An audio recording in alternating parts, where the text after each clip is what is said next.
I'm at the Commerce Center in downtown Vancouver talking about the 2010 Olympic Games with Economic Minister Colin Hansen.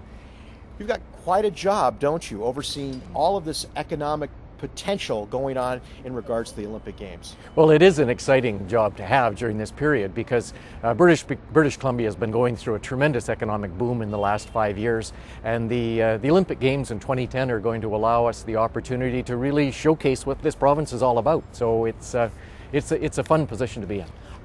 What are some of the big challenges, though, you face? It's such a big area, and you want to maximize the economic potential. How do you pick and choose what you want to show off? Well, we've actually thrown that challenge out to communities around the province, and we've asked them to come up with the elements that they would like to showcase. So one of the things that we're doing now, for example, is we are filming vignettes from around the province, whether it's the tremendous wine industry in the Okanagan, or whether it's the ski and even the summer programs at Whistler and Blackcomb, or whether it's the outdoor adventures in northern British Columbia. These are all things that we are packaging now so that we can actually spoon feed that to the media in 2010 when the world comes to see this part of the world. What has surprised you the most so far about this whole process?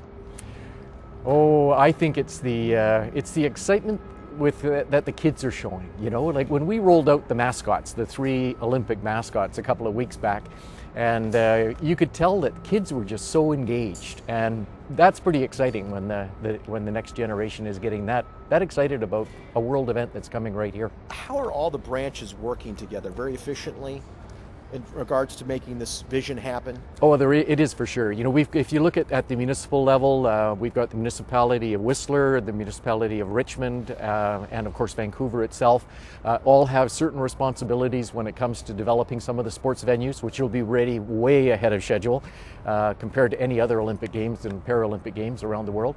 And if you look at even within government, the federal government and the provincial governments are working closely together to look at how we really maximize the benefit and maximize the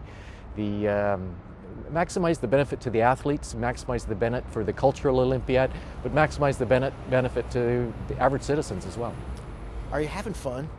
Yeah, it is. It's actually... Yeah, I can tell. The enthusiasm definitely comes out. Are you sensing that in the city too, that this is just an event of just enormous magnitude? Yes, and you know, it's the little things like we came out with a special license plate that is an Olympic license plate. It's got the Olympic logo on it, and citizens can pay more than they would normally have to pay for their license plates in order to get this Olympic one. And they've already, just in the space, I think it's now about 8 months, have sold over 80,000 license plates. And the net proceeds from that, the additional amount people pay, actually goes to help fund the Olympic Games. Almost like a rallying cry.